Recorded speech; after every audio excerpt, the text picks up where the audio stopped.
Welcome back to Afternoon Express. As discussed earlier, we've just been talking about strokes and the causes of strokes and some preventative measures. Thank you so much for all your Facebook messages and sharing your heartfelt stories with us. We're back on the couch.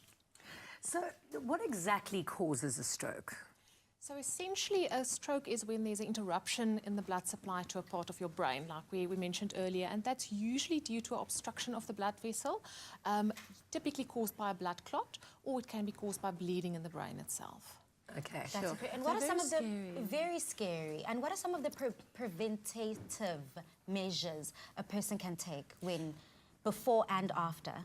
So while you're having the stroke, the only measure that you can take is to get yourself to a hospital as quickly as possible. Okay. Ideally, if you're aware of stroke units in your area, that would be the best place to go, because you've got the biggest chance to get the clot-busting medication that we spoke about, or even that intervention to remove the clot. But if you're not sure, get yourself to the closest emergency unit as quickly as possible, because with the brain, time is of the essence. You've got minutes to 3 hours. But by you saying that, I mean, how long can a stroke, well, you said minutes to a few hours, Yes. but I mean, will you know immediately when it's happening You to should know immediately. So it's sudden and it's painless, the onset. You suddenly Really? can't move your arm, or you can't move your leg, or you can't speak properly, or your face hangs. It's literally like a lightning bolt. I mean, I know in some cases, I know of people who've had strokes and it's affected their brain function. They've almost been brain damaged. Can one get back the full capacity and use of their brain through recovery, or do some people kind of just are affected forever? So it depends. So essentially, at the moment, there's about 80 million stroke survivors worldwide, and about 50 million of them have some form of a disability.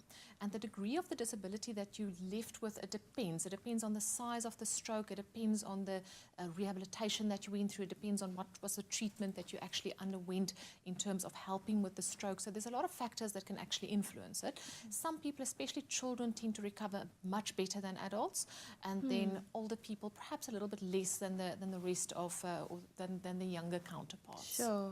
You know, we're mentioning the statistics of how many people have a stroke, like a day in South Africa. Yes.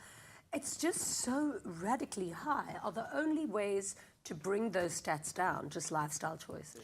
So lifestyle choices and having regular checkups. So having your blood pressure checked, having your sugar checked, having your cholesterol checked, and then if necessary treatment. And then there are ways to decrease your risk of having a stroke as well. So there's a medication called a statin, which is a cholesterol lowering medication. And if you But use that's if you've got high cholesterol. That's if you've got high cholesterol. It actually, regardless of what your cholesterol is, it will reduce your risk of having a stroke by about 20%. Wow. But then if your risk is very low to begin with, it doesn't make sense to take the medication, whereas if your cholesterol is elevated and your risk is high to begin with, taking the medication definitely makes sense. Do eggs really cause high cholesterol? I have to know, because some people say yes and some people say no. Yeah. It's more about what you take in your diet. So if you're going to have 6 eggs a day, then probably in your cholesterol will be moderation. elevated. So Yeah, I moderation is more Absolutely. important than one specific food group. Yeah.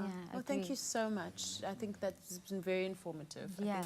think the answer is always the same. Just live a healthy lifestyle and Yeah, make it's healthier exactly choices all the time and early on. Yeah. Young people always think they have many More years time. to come. Yeah, that's so true.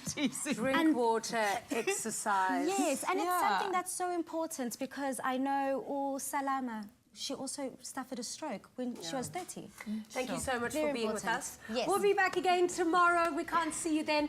And of course, our actress and TV presenter, Tana Tebete, is going to be in the loft. We love her so much. Yeah. Until then, good night. And Good God night. bless.